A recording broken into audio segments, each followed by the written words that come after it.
What if I told you that the most powerful pharmacy on earth isn't a building with fluorescent lights and a white coat behind the counter? What if it's outside your back door right now, growing in your garden, sprouting through cracks in your fence, climbing the walls of abandoned lots, hiding in plain sight in the same fields, forests and hedgerows where human beings have been healing themselves for thousands of years? Here's what most people don't know. For the vast majority of human history, there were no pharmaceutical companies. There were no prescription pads. There were no synthetic compounds engineered in a laboratory. There were plants, specific plants, plants that our ancestors learned through centuries of lived experience, through observation, through necessity, through survival, were genuinely, powerfully, and medicinally effective. And then something happened. We built cities, we built industries, we built a medical system that is extraordinary at treating emergencies and genuinely terrible at teaching people how to stay well in the first place. And in the process, we forgot. We walked away from 10,000 years of plant wisdom and traded it for a bottle of pills and a copay. But here's the thing. The plants didn't forget us. They're still there, still growing, still carrying the same compounds, the same healing chemistry, the same quiet power they've always had. And today, for the first time in generations, modern science is going back to those plants with laboratory tools and clinical trials and saying, quietly but unmistakably, the old healers were right. Today on GrowRoot Gardening, I'm going to show you 10 forgotten healing plants that history buried and science is now digging back up. Plants that most people walk past every single day without knowing what they're standing next to. Stick around because number 5 on this list is a weed. So common you've probably pulled it out of your garden and thrown it away. And researchers are now calling it one of the most complete nutritional and medicinal plants ever studied. And number 10 is the ancient healing tree, whose bark was the original aspirin, and whose modern applications go far beyond pain relief into territory that will genuinely surprise you. Let's get into it. Plant 1. Comfrey, the bone knitter. We're starting with one of the most dramatic healing stories in the entire plant kingdom. See, a plant so effective at repairing tissue that it earned a name that tells you exactly what it does. Comfrey, from the Latin confirmare, to make firm, to unite, to knit together. Comfrey is a large, rough-leaved perennial with deep roots and small purple or cream bell-shaped flowers. If you've ever grown it, you know it's almost impossible to kill. And that stubbornness, it turns out, is a clue to its character. This plant doesn't give up easily, in the garden or in the body. Traditional healers across Europe, Asia, and the Middle East used comfrey for one primary purpose: broken bones, torn tendons, sprains, wounds, damaged tissue of every kind. It was called knitbone, bone set, bruisewort, name after name, culture after culture, pointing at the same thing. This plant heals what is broken. For centuries, nobody knew why. Now we do, but comfrey contains allantoin, a compound that directly stimulates cell proliferation. It tells your body's cells to divide and multiply. And when you apply it to damaged tissue, that's precisely what you want. More cells, faster repair, quicker healing. Clinical studies have confirmed what traditional healers observed. A 2004 study published in Medicine found that comfrey root extract applied topically reduced pain and swelling in ankle sprains significantly faster than conventional treatment. A 2012 study showed comfrey ointment was more effective than diclofenac gel, a standard pharmaceutical anti-inflammatory, for treating acute upper or lower back pain. Here's how you use it. Harvest the large outer leaves and either apply them directly as a poultice to bruises, sprains, and swollen joints, or simmer them into a strong infusion and use as a compress. You can also make a salve by infusing dried comfrey root in olive oil for 4 to 6 weeks, then combining with beeswax. One important note: comfrey contains pyrrolizidine alkaloids that can stress the liver with internal use over time. The traditional wisdom and modern guidance both agree. Comfrey is for external use. Applied to skin and tissue, it is one of the most effective healing plants you can grow. And it grows easily, comes back every year, and once you have it for life. This is the plant your great-grandmother grew in the corner of the garden and reached for before she reached for anything else. Plant 2. Yarrow, the field surgeon. The legend says that Achilles, the greatest warrior of the ancient world, used this plant on the battlefield to stop the bleeding wounds of his soldiers. That's where the botanical name comes from, Achillea millefolium, Achilles' thousand-leaved plant.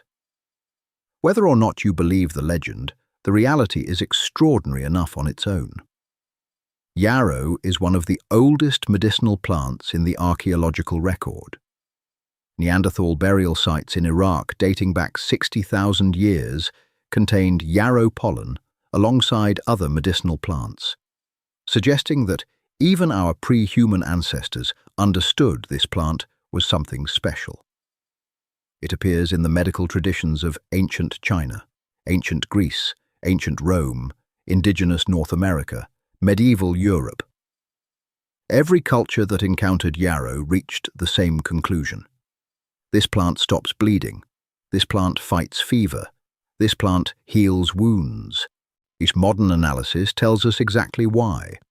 Yarrow contains achillin and achillican, sesquiterpene lactones with documented anti-inflammatory activity.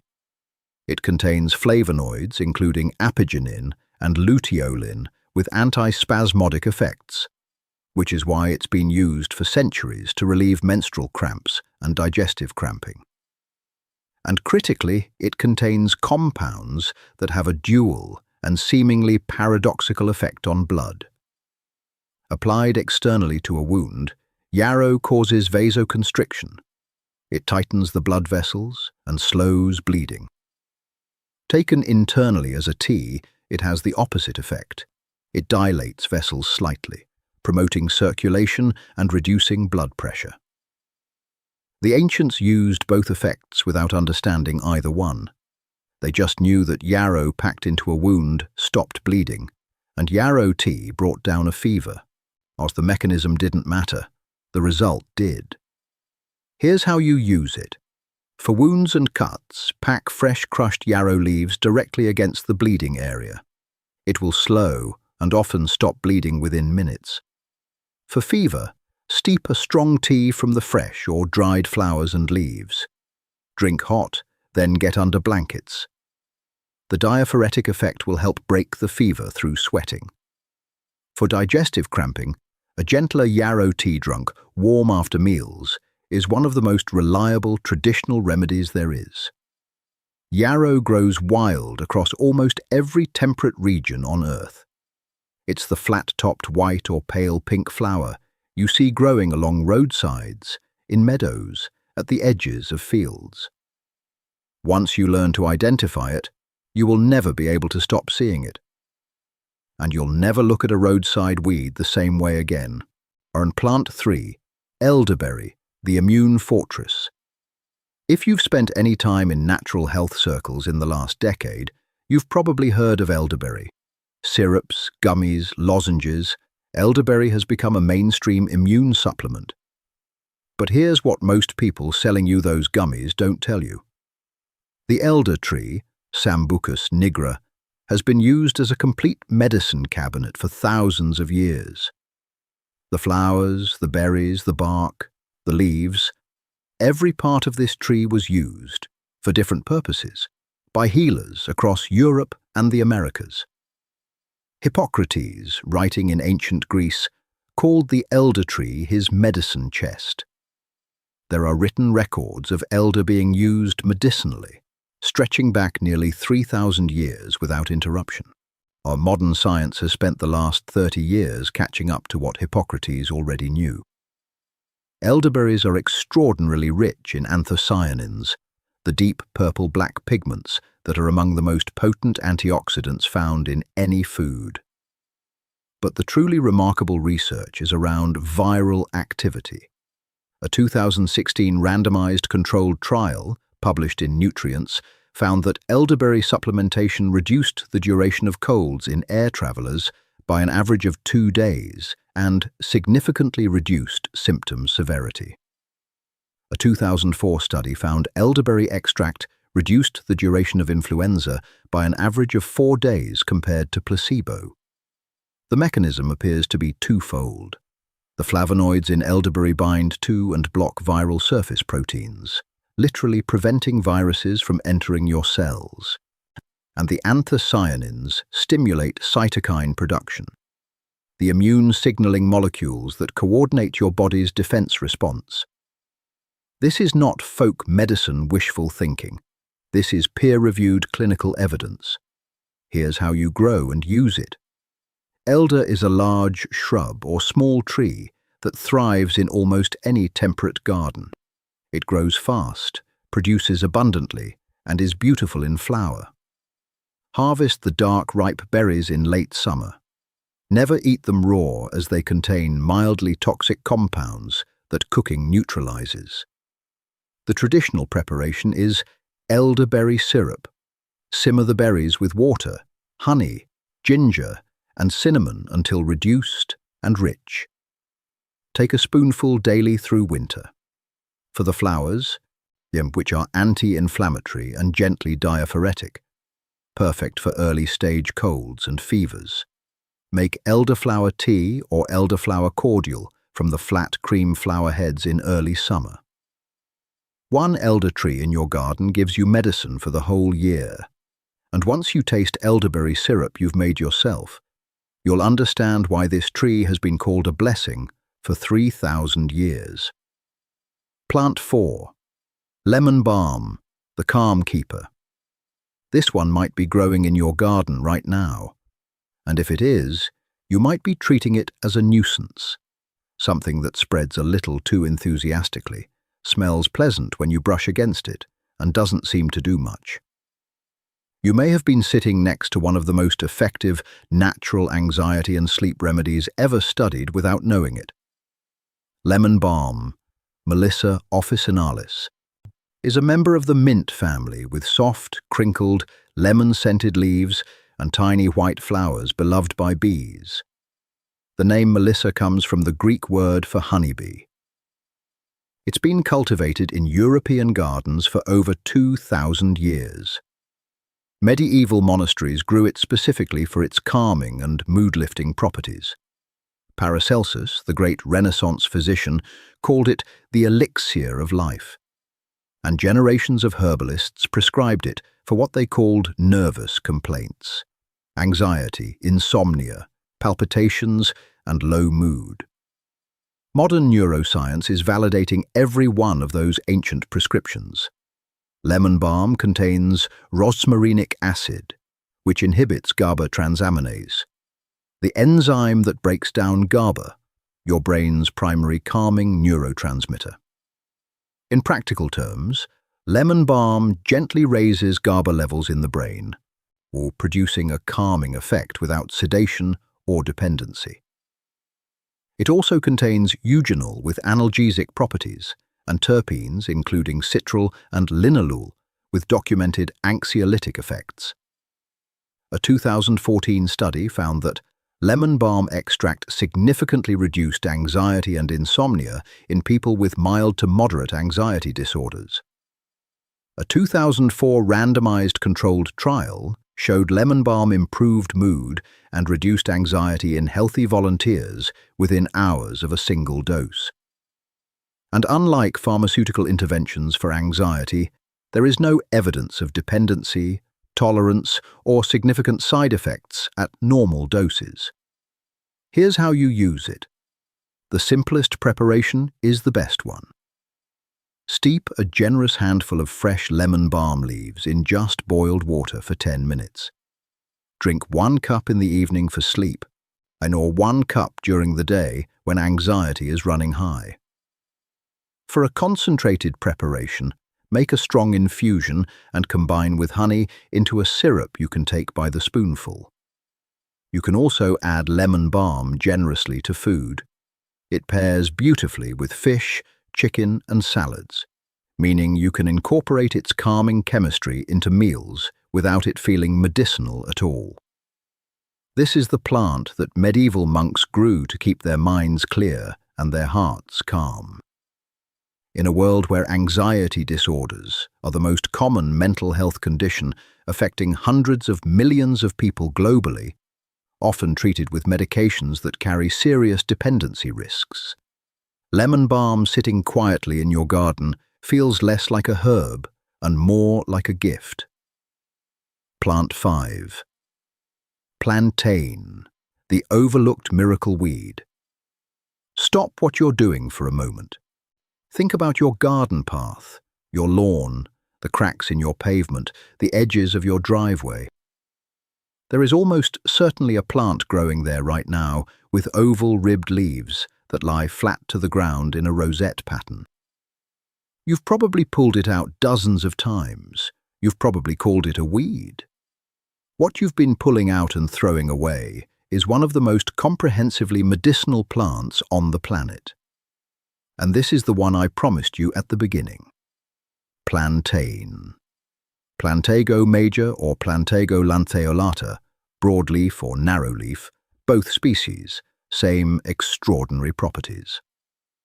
This plant followed human civilization around the world so reliably that Native Americans called it white man's foot, because it seemed to spring up wherever Europeans walked. It's on every inhabited continent. It grows in every climate, so it asks nothing from you. And it gives back more than almost any cultivated plant you could choose to grow intentionally. Here's what's inside those leaves you've been throwing away. Aucubin, an iridoid glycoside with documented anti-inflammatory, liver protective, and antimicrobial effects. Allantoin, the same cell-proliferating compound found in comfrey, stimulating tissue repair and wound healing. Plantamagicide, a phenylethanoid with antioxidant activity stronger than vitamin E in some studies. Mucilage, a soothing gel-forming compound that coats and protects irritated mucous membranes in the throat, gut, and lungs. And quercetin, one of the most extensively studied anti-inflammatory flavonoids in human nutrition. Clinical research has confirmed plantain's effectiveness for wound healing, respiratory inflammation, digestive irritation, and antimicrobial activity. A 2014 review in the journal Evidence-Based Complementary and Alternative Medicine summarized decades of research confirming multiple pharmacological properties, calling it one of the most studied medicinal plants in the world. Here's how you use it. For insect stings, bee stings, and skin irritation, chew a fresh plantain leaf into a pulp and apply it directly to the sting. The relief is often immediate and genuinely remarkable. For wounds and cuts, a fresh leaf poultice accelerates healing and reduces infection risk. For sore throats and respiratory irritation, brew a strong plantain tea and drink it slowly. The mucilage coats and soothes the entire respiratory tract. For digestive inflammation, the same tea taken internally has a gentle, reliable anti-inflammatory effect on the gut lining. The young leaves are also edible, mild, slightly bitter, packed with vitamins A, C, and K. Add them to salads, blend them into green smoothies, or wilt them into soups. This plant is not hiding from you. It's been under your feet your entire life, waiting for you to notice it. If you're still here and realizing just how much healing wisdom has been growing quietly in fields and gardens and forgotten corners of the world, do me a favor right now, hit that like button. It helps this video reach people who are tired of being told that healing only comes in a bottle, and who are ready to remember what our ancestors never forgot. And if you're new here, subscribe to GrowRoot Gardening. Every week we go deeper into the plants, the soil, and the growing wisdom that the modern world has been quietly walking past. All right, let's keep going. Plant 6. Valerian, the ancient sleepmaker. The history of this plant reads like a medical document that spans 2,000 years without a single gap. Ancient Greek physicians used it for sleep. Roman physicians prescribed it for nervousness and heart palpitations. Medieval European healers called it all-heal and used it for everything from epilepsy to plague. And by the time of the First and Second World Wars, valerian was being administered to soldiers and civilians suffering from the psychological trauma of bombardment, listed in official military pharmacopoeias as a treatment for shell shock and nervous exhaustion. 2,000 years of continuous documented use as a sedative and nervine. And modern pharmacology has spent the last 50 years figuring out the chemistry behind all of it. Valerian root, Valeriana officinalis, contains valerianic acid, which has been shown to directly modulate GABA-A receptors in the brain, the same receptor system targeted by benzodiazepine drugs, like Valium. The name Valium, it turns out, is almost certainly derived from valerian. The pharmaceutical industry didn't invent a new mechanism. They found a synthetic shortcut to a pathway this plant had been working through for centuries. The difference is that valerian works more gently, without the dependency and tolerance that make benzodiazepines so problematic for long-term use. A 2006 meta-analysis reviewing 16 clinical studies found that valerian may improve sleep quality without producing side effects, and a 2002 study found it significantly reduced sleep latency, the time it takes to fall asleep, and improved subjective sleep quality in people with insomnia. Here's how you grow and use it. Valerian is a tall, beautiful perennial with clusters of small pink or white flowers that smell faintly sweet above ground. But it's the roots you're after, and those roots smell extraordinarily pungent, earthy, deep, and complex in a way that takes some getting used to. Harvest the roots in autumn of the plant's second year. Dry them thoroughly, then make a decoction by simmering a teaspoon of dried root in water for 15 minutes. Drink 1 cup 30 to 45 minutes before bed. The effects are gentle and cumulative. Unlike sleeping pills, valerian doesn't knock you out. It quiets the nervous system gradually, the way sleep is supposed to come, naturally, like the tide coming in. Give it 2 weeks of consistent use before you judge its effectiveness.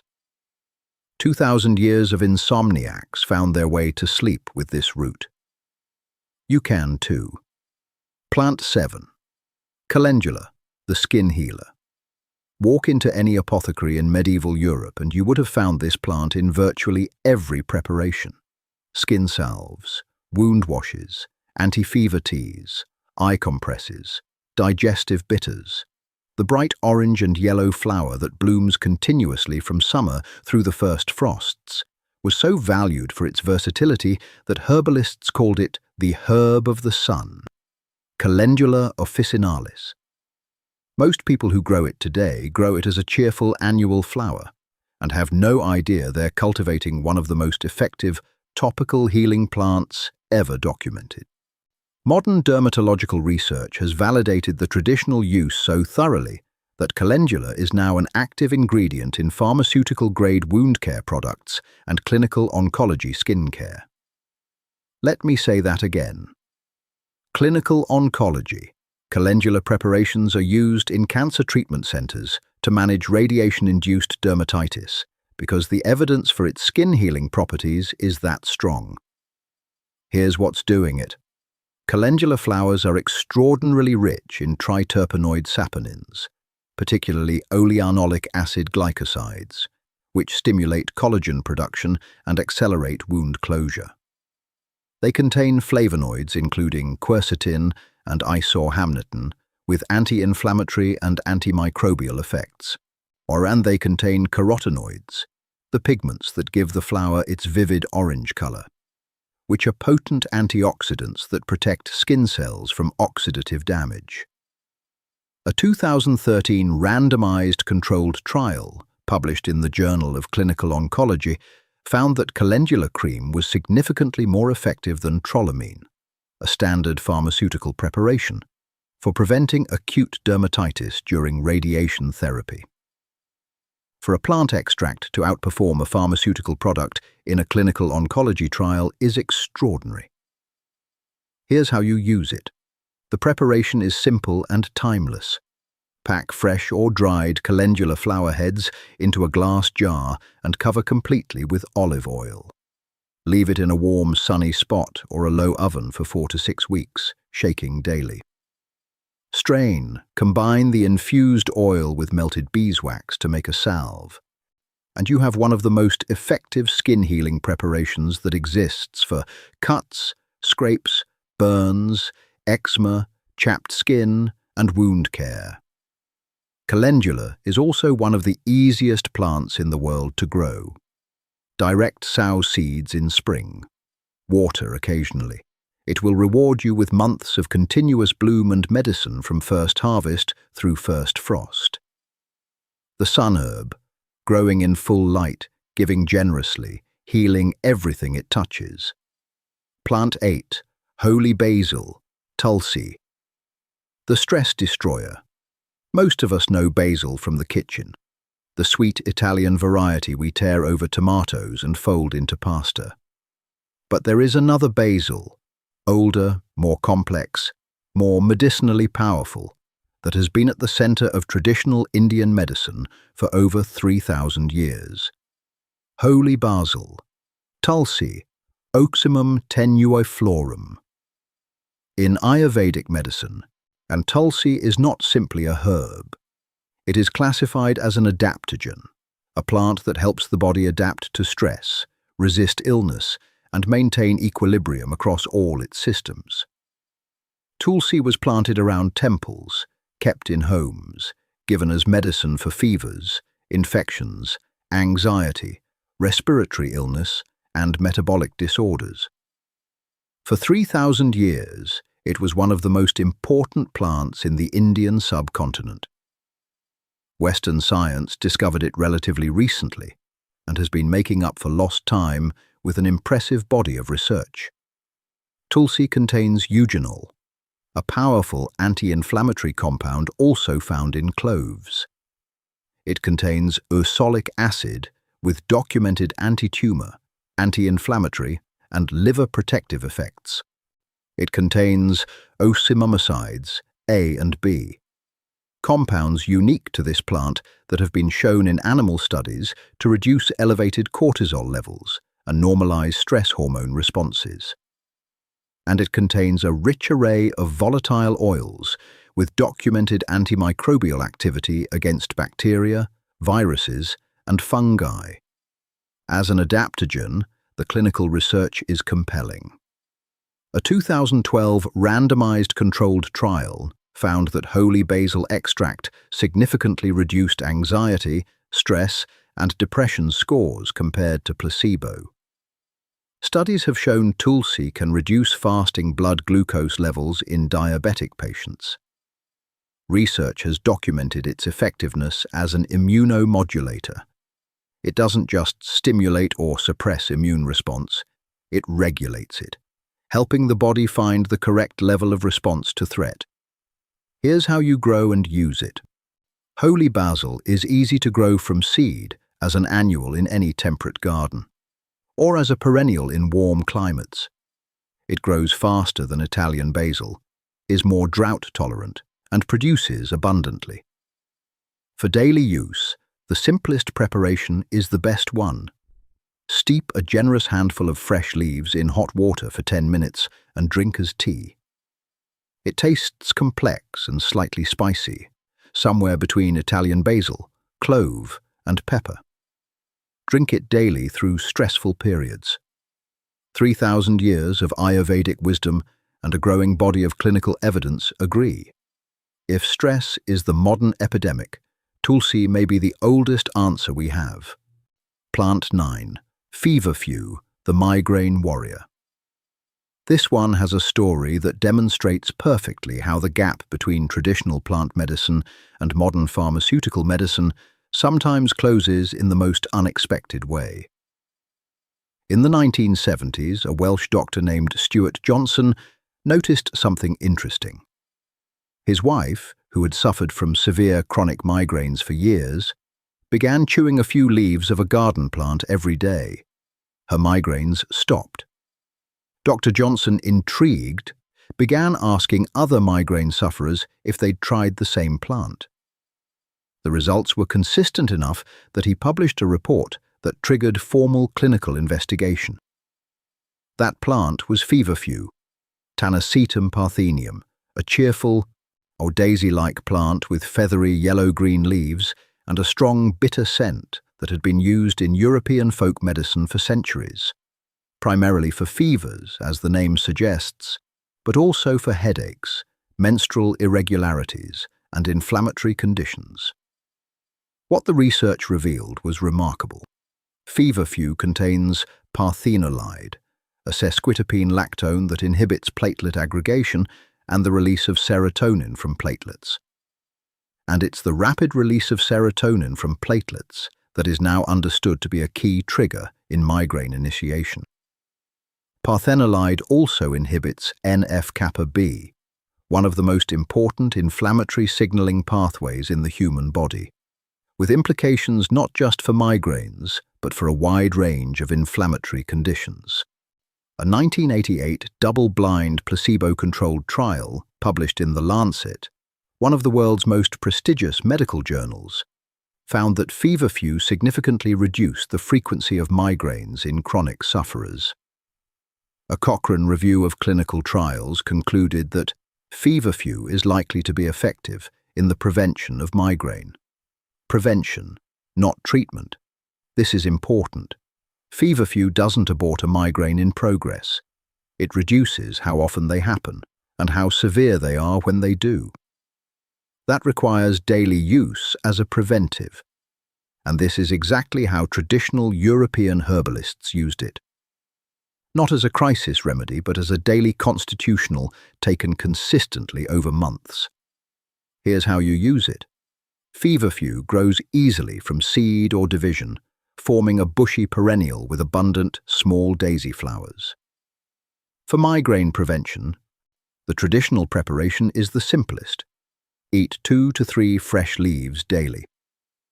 The taste is intensely bitter, so most people prefer them sandwiched between bread. Dried leaf capsules are a convenient alternative for those who can't get past the bitterness. 2 to 3 months of consistent use is typically needed before the preventive effect becomes measurable. This is not a quick fix. It's a long-term relationship with a plant. And for the millions of people whose lives are significantly disrupted by chronic migraines, that relationship may be transformative. Plant 10. White willow, the original aspirin. We come at last to the tree that changed the world. Except most people know the changed version and have completely forgotten the original. In the late 1800s, chemists working for Bayer Pharmaceutical Company derived a compound from coal tar and synthesized a modified version of a substance found in willow bark. They called it acetyl salicylic acid. They branded it aspirin. They sold it to the world as a new pharmaceutical discovery. What they didn't advertise was that willow bark had been used as pain relief, fever reduction, and anti-inflammatory medicine for at least 4,000 years before they got there. Ancient Egyptian medical papyri from 1500 BCE describe the use of willow bark for pain and fever. Hippocrates prescribed willow bark tea for fever and the pain of childbirth in ancient Greece. Pliny the Elder documented its uses in ancient Rome. Indigenous healers across North America used related willow species for exactly the same purposes. And in medieval Europe, willow bark was one of the most commonly prescribed herbal medicines in existence. 4,000 years, multiple independent civilizations on multiple continents, all arriving at the same medicine from the same tree. White willow, Salix alba, contains salicin, which your body metabolizes into salicylic acid, the active compound that pharmaceutical chemists modified into acetyl salicylic acid. The difference is that willow bark contains salicin alongside a complex of tannins, flavonoids, and other compounds that moderate its action, reduce gastric irritation, and add their own anti-inflammatory effects. Where pharmaceutical aspirin can irritate and damage the stomach lining with regular use, willow bark in traditional preparations is considerably gentler. And clinical research has confirmed what 4,000 years of use already established. A 2,000 randomized controlled trial, published in the American Journal of Medicine, found that willow bark extract significantly reduced lower back pain. A 2008 review found it effective for osteoarthritis, with comparable results to synthetic NSAIDs. Here's how you use it. White willow is a large, graceful tree that grows rapidly in moist conditions and tolerates wet soil beautifully. For medicine, harvest the young bark from 2 to 3-year-old branches in late winter or early spring, when the salicin concentration is highest. Dry it thoroughly, then make a decoction. Simmer 1 to 2 teaspoons of dried bark in water for 15 to 20 minutes.